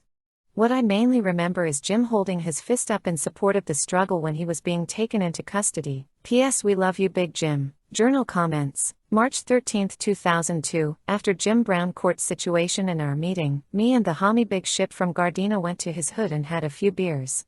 We talked about all kinds of stuff. But mainly we spoke about how open-minded we are now, compared to when we were younger. We talked about homies from different hoods coming together. We also brought up the fact that certain hoods might not be able to come together. At least not right away. I definitely feel like it's time for us to take care of our own business. Journal comments. April 15, 2002, earlier today I talked with my homie Short Dog aka Brother Jerome. We talked about individuals educating themselves and educating their homies. Short Dog is definitely a good friend. On this same day I had a conversation with my cousin Lay. We talked about the situation that black people in America are in. I told him about an interview I did with Harry Belafonte's daughter. During the interview, I was asked how the peace treaty in 1992 came to be. My answer was that it just happened. It was understood without anyone having to get together and talk about anything. I said it was a call made by Mother Nature or even God. I remember a friend named Bron Hampton told me a story about a study that was done in Africa. Bananas that monkeys feed on was taken out of all the trees and thrown into the ocean. This experiment took place on approximately 4 islands that were separated by a large portion of ocean water. So there was no way for these monkeys to communicate. Eventually a couple of monkeys on one of the islands wandered into the ocean. There the monkeys found the bananas. After eating a few, they began to take the bananas out of the ocean. Then still on the same island, more monkeys began to come and help. Suddenly, when exactly 200 monkeys on that same island entered the water to fetch the bananas, all the monkeys on the remaining 3 islands began marching towards the ocean on each of their individual island.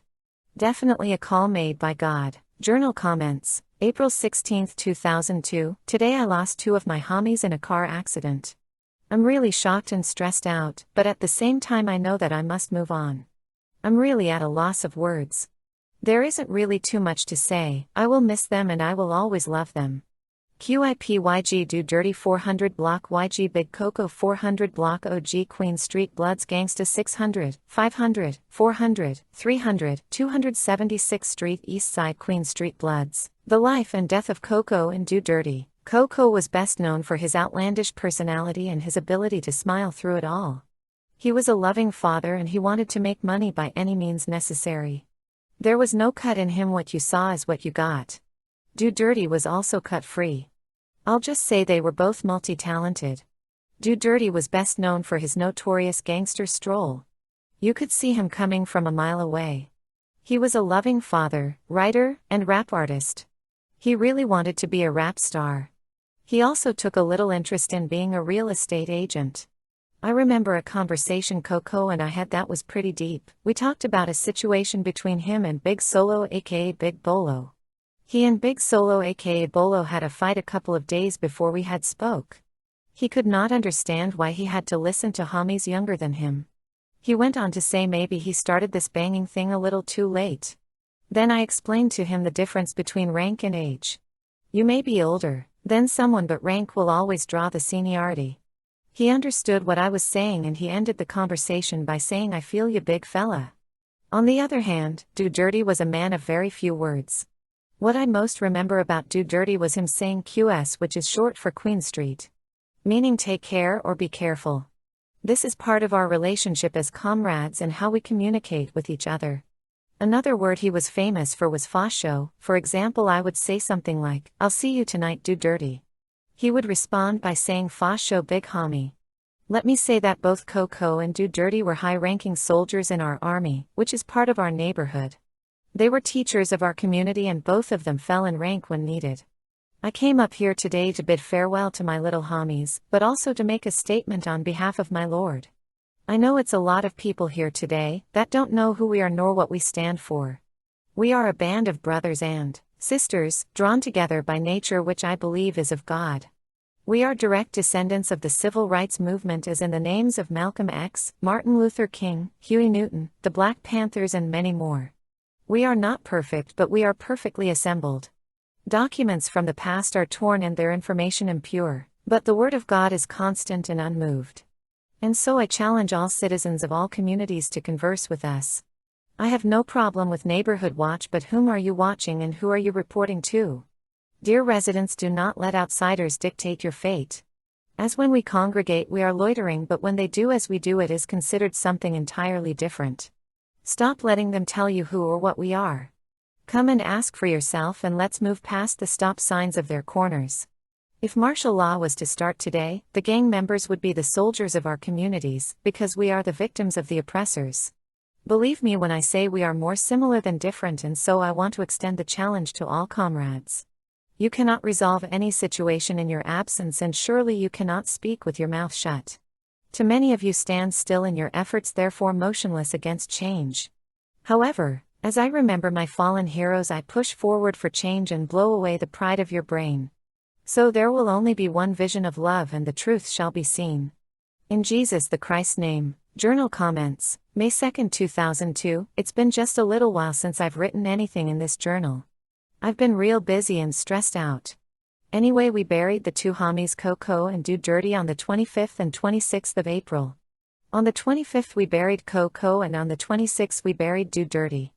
At Do Dirty's funeral, I read a speech that I wrote a couple of days earlier. It was a dedication to Coco and Do Dirty, but also a message that many needed to hear. After the funeral, all of us went to the park to kick back and relax. After about an hour or so, the police, Inglewood police, swarmed the park. They were really disrespectful. The police ended up taking some of the homies to jail for absolutely nothing. Journal comments, May 25, 2002, I'm sitting in front of my new job in Palos Verdes. Since the last time I wrote in this journal, I found a delivery job. I only work on the weekends. Anyway, today is also our second day of shooting this new film called The Munchies. This is an independent film that me and the homeboys DA Park Productions has put together. I'll end up at the film's location after work. Oh yay, I spoke to one of my little homie's moms last night. She is the mother of one of the cats that were taken to jail that day at the park. She told me that her son goes back to court on the 11th of June. She also mentioned that a videotape the homies taped had the Inglewood Police Department on their heels. That tape has the whole incident on it. This will probably lead to a lawsuit against the IPD. Well, I'm on lunch break at my job. In fact, I've been on break for about 2 hours. I was just sitting here tripping off of how far we have to go as a people. I'm sitting in a parking lot in Palos Verdes, and I noticed that I haven't seen too many faces of color. And I wonder if I had, would they have even spoken to me? Black folks are underdogs, big time. I definitely have a lot of work to do. I told someone the other day how deep the problem really is. I forget whom I had spoken with. But I remember they were trying to compare black people in America with other races in America. Someone is always comparing the differences, but they are impossible to compare. I broke the situation down in its entirety. First of all, 500 years of slavery to the third power is something that no race of people has ever experienced. This was and still is torture in comparison to any. I must also put emphasis on the mental bondage applied and the dividing of African families. This has brought upon a whole new race of people as an African American. Believe me, we are different. As an African American, I can say we don't have any connection with Africa. So this means we have no earthly structure, no bargaining power, nothing to trade, and almost no reason for anyone to have to deal with us. But for every negative that forms, so will a positive. The value of money has taken the place of trade in many countries. This is true in many cases, but not everywhere. However, this scenario has allowed us as black people born in America to be able to offer a lifestyle something totally new that is urban or ghetto. This opportunity comes with numerous clothing lines, books, magazines, music such as jazz, R&B, rock and roll, hip-hop and rap.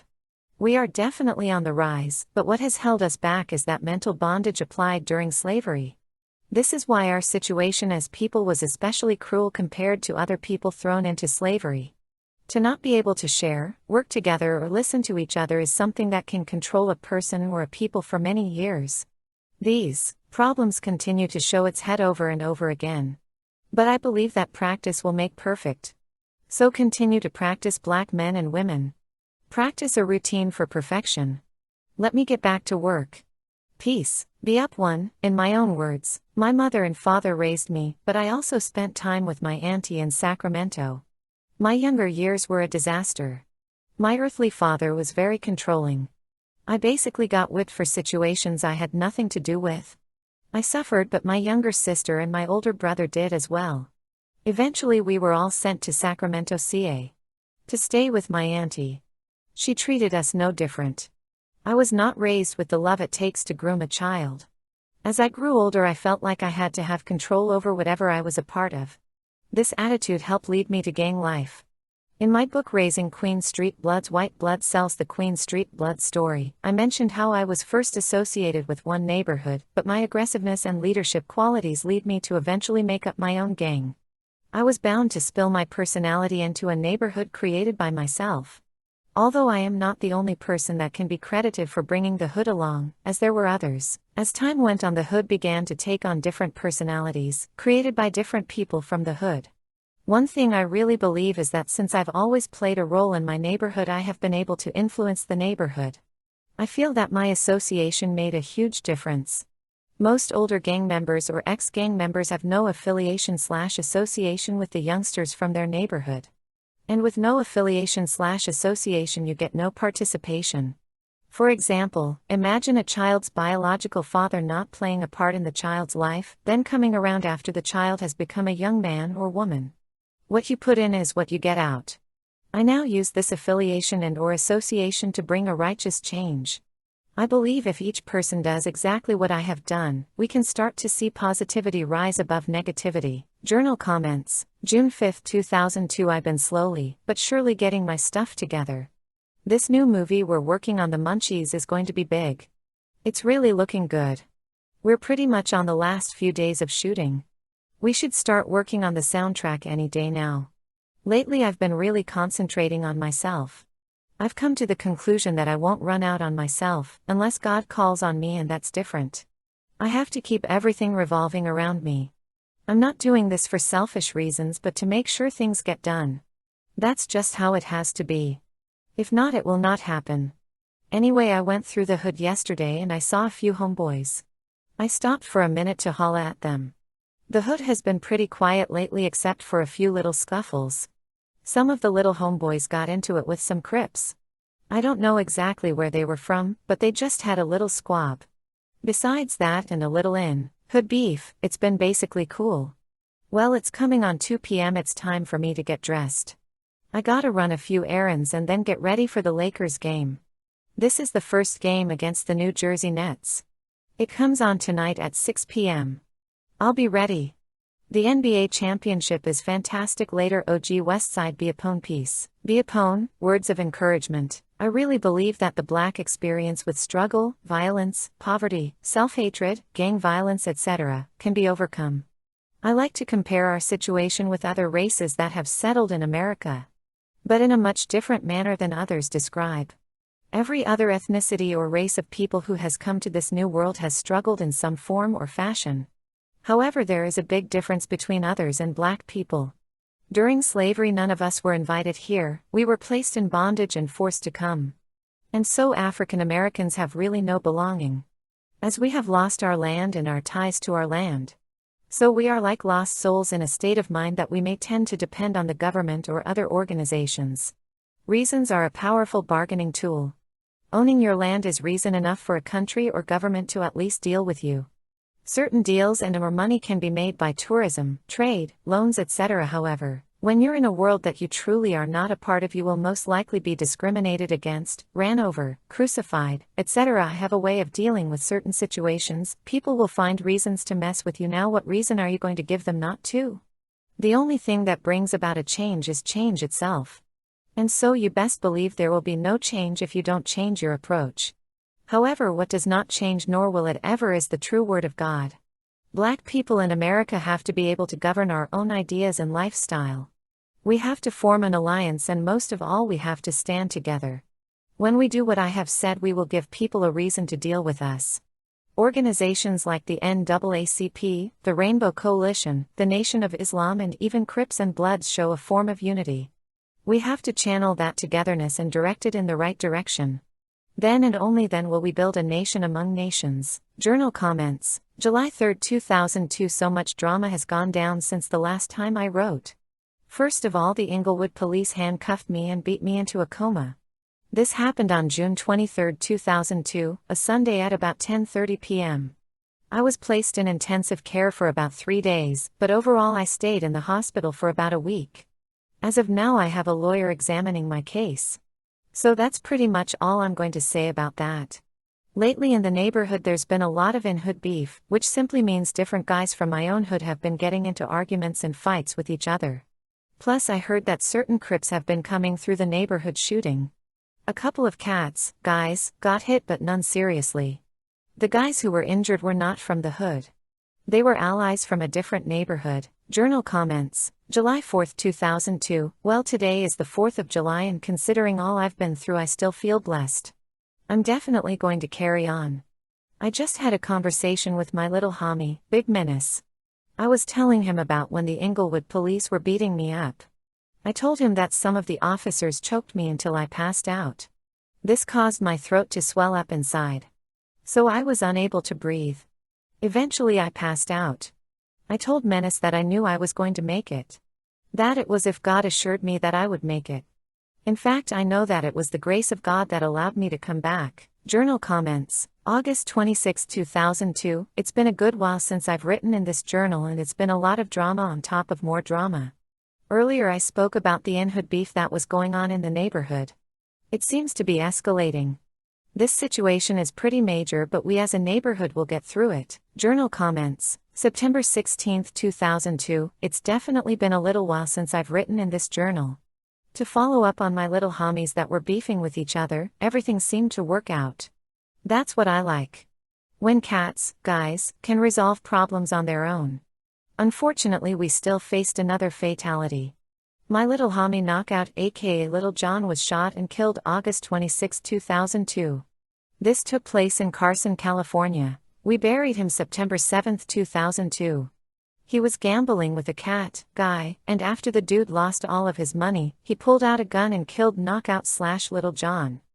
Knockout aka Little John Westside Queen Street Bloods 4 times. QIP, those WHO have passed. OG $dollar bill, OG Big Bandit, YG Lil Bandit, OG Big Frog, Solo Black Low Blow, YG Do Dirty, YG Big Cuckoo, YG Knockout. These are the latest deaths from the neighborhood dated December 17, 2007. Queen Kong and Lil Cuckoo. QIP homies, I love ya. These are the latest deaths from the turf dated December 20, 2023. Baby Stretch, Big Duke, Big Vic, Sporty B Momo. Memories. September 16, 2002. I remember during our earlier years 1985 to 1987 when we would all go to the Inglewood High School football games. We would pretty much get into confrontations with the different blood neighborhoods. Inglewood Neighborhood Piru, Inglewood families, Centinela Park families, Six Faux Brims, Long St. Piru, the Westside families/Cedar Block families, and the Arbor Village Blood/families. These were the neighborhoods that we would beef with without gunplay. Of course we beefed with some, more than others. We always got along with the Brims. And during these times we were super allies with CPF. But later we beefed with all families and the NHPs. But actually we were all allies. It is the competitiveness in our sins that makes no sense. But as time went by and respect was given, we were able to move towards brighter days. There were other blood hoods in Inglewood at that time, but we never beefed with any of them. They were the Crenshaw Mafias, Center Park Bloods, and the Avenue Piru Bloods. They were on the other side of Inglewood, so we were not a threat to each other. Remember, the more distance between two neighborhoods, the less conflicts. The neighborhoods we did beef with usually would not amount to gun wars. Yet sometimes they did. Back in the days there wasn't many shootings. As time went on, certain beefs got squashed, worked out, while some escalated. My hood, Queen Street Bloods, went through tough times and beefed on and off with certain neighborhoods because we were the new kids on the block.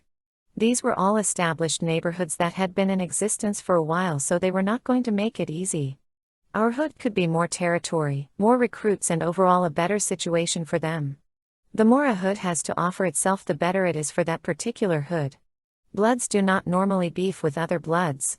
However, it does happen. In actuality, we are all allies lost in our destruction. Memories. Back in 1986 and 1987 we were pretty deep. We really did our homework when it came to putting new cats on the hood. I remember we would meet at my house early in the morning and we would start gambling and preparing for the day ahead of us. This would go down every day, but it really happened on Fridays.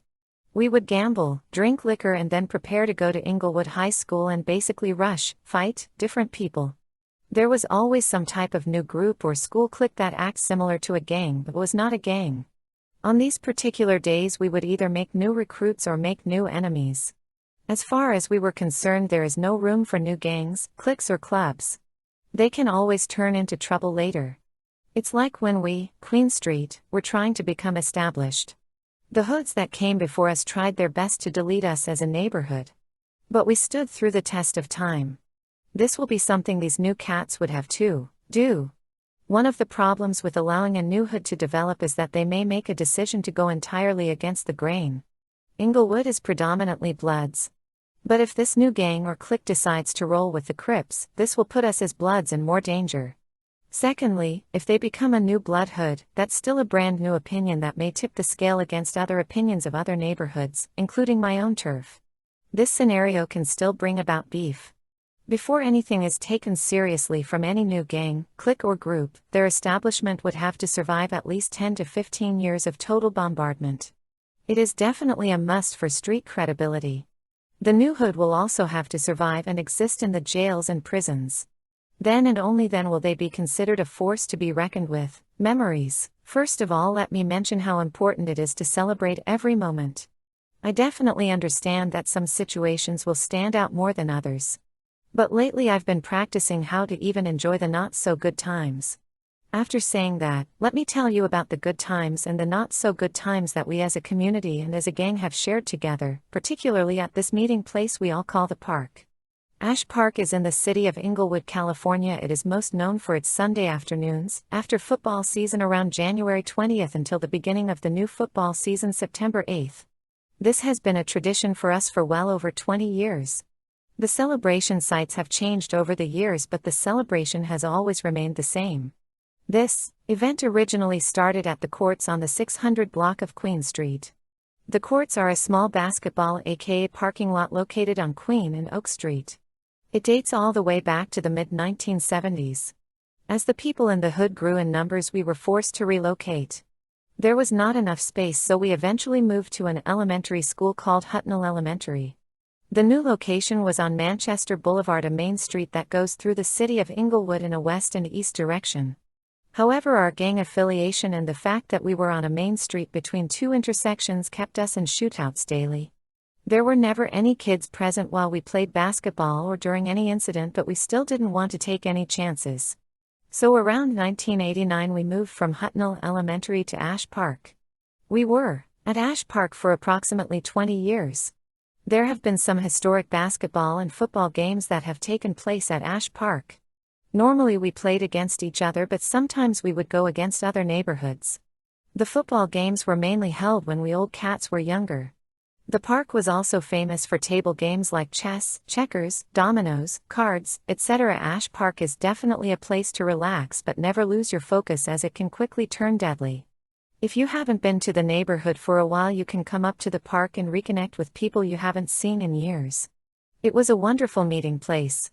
One of my most favorite movies is Soul Food, because it shows unity and a bond that I feel everyone should strive for. Just think about it, a gang of family and friends chilling, a wonderful meal being prepared, the football games are on, and it's somewhat chilly outside around the months of September, October, November and/or December. Imagine the oldies bumping, groups like the Temptations, the OJs, the Dramatics, the Spinners, Smokey and the Miracles. Can you imagine that? Can you feel it? Can you taste it? I can, and it definitely fills me with satisfaction. Dear God, I want to personally thank you for allowing us to share so many great moments together. You were the one who actually provided everything. Ash Park gave us a place to celebrate throughout the years. However, I thank you, Father who are in heaven, as it has been your true blessings that has brought us this far. In my Lord Christ Jesus' name, amen. Journal comments. September 12, 2003. It has been a while since I have written anything in this journal. And what can I say? It has been one very bumpy journey. About 2 weeks ago, one of my little homies was shot. At least 2 other homies had been grazed in the same incident. Word has it that the neighborhood has been beefing, battling, with known enemies. Once again, war has shown its ugly face. I'm definitely doing whatever I can to bring peace to this matter. But I must say that peace is a journey, and it definitely takes 2 to tango. It seems to me that not enough is being done on other sides to actually make peace. So if war is what these guys, want, then war is what they'll get. P.S. There have been other incidents, but none more serious than what I have explained. A poem by Neilson Williams. Yeah, life is a MF, but us gang members respect our parents, we respect our elders, we respect our country, we respect our government, and we respect our planet, but yeah, MF better respect us too. We started off as kids in the neighborhood and ended up on the FBI's most wanted list. Most recently they decided to call us terrorists. Let me just tell you my story. We started off as kids in the neighborhood. I remember hanging out playing basketball, football, etc., kid stuff. My whole life I have been told to stand up for what I believe in and that family and friends are to be cherished. What better people to bond with than the kids I grew up with in the neighborhood? It seems like yesterday when we ran freely through the hood. There were a few cats from down the block and around the corner we didn't too much get along with, but everybody goes through that. That's just kids being kids growing up in the neighborhood. There are some things I remember more than others. I definitely remember my parents and other elders telling me to respect certain things but at the same time to demand respect for myself. The most famous statement of all was, if someone hits you, be sure to hit them back. Basically, I was told to treat people how they treated me, so we made sure we did that. But different kids from various neighborhoods just would not respect that. They kept coming through disrespecting. So we handled it the way that we were taught. We addressed it by any means necessary. War became inevitable and casualties are a part of war. In fact, even innocent people will die. I know this because I've seen it happen over and over again. Most of what I know I learned by analyzing past wars between America and other countries. It's hard to believe that this all started when we were just kids growing up in the neighborhood. We were growing up fast. So personally, I made sure to implement all knowledge I acquired from my elders and all other sources. We demanded our respect as a neighborhood. It was a gang of us. I guess that's why they started calling us a gang. We inherited that as we did everything. Maybe this will help you understand why we gang-banged. Memories. Mac 10 and T-Boz's wedding reception. When speaking about good times, I must mention the blast I had at Mac 10 and T-Boz's wedding. It was very beautiful and even more fun. Mac invited me, my brother Rat, and my mother. Of course we made sure we attended. This was my first time meeting T-Boz. She was simply wonderful. Her personality matched her beauty. I was also fortunate enough to meet Chili, and she was also wonderful. During the wedding ceremony, R&B singer Gerald Levert sang. Then later at the reception the Whispers performed. Actually they appeared as a gift from T-Boz to Mac. I mostly was kicking it with E40, Dub C and Looney Tunes.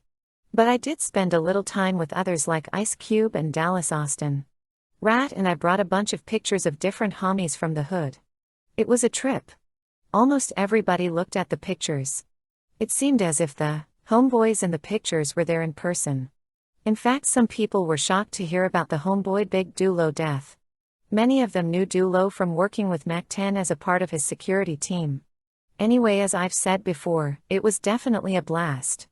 P.S. Even though I had a blast at this function, I have washed my hands clear of Mac 10 and his ways. Thank you for the message, Lord, in honor of your name, Christ Jesus, and thy Father who are in heaven. Amen. Dedication. This book will not be complete without me paying tribute to the little homie, Lil Bandit. He was a young writer and definitely played a big role in bringing a bunch of little homies along. He was a perfect example of coming along himself. At first Lil Bandit was somewhat timid. But as time went by he became more focused. It is important to be focused, but even more important to pray and have faith. It could be the difference between learning and dying. Lil Bandit eventually realized what it took to become a man, and once that clicked he became whole. But unfortunately he was killed in the early morning of the day after Halloween. The date was November 1st, 2000. It's hard to say who might have been responsible for his death. We heard so many different stories. I can say that he was shot several times while he sat with his girlfriend at a bus stop. On behalf of the neighborhood, I would like to pay respect to Lil Bandit as a fallen soldier in this mostly unnecessary war. Queen Street in peace. OGYG Lil Bandito, Westside, Inglewood 400 block, Queen Street Bloods. Thank you for listening to Raising Queen Street Bloods. White Blood sells the audiobook. This manuscript is written and owned by Neilson Williams and BeUpOne aQueena in association with BeUpOne aQueena Incorporated. Please visit our website at www.beuponeaqueena.com.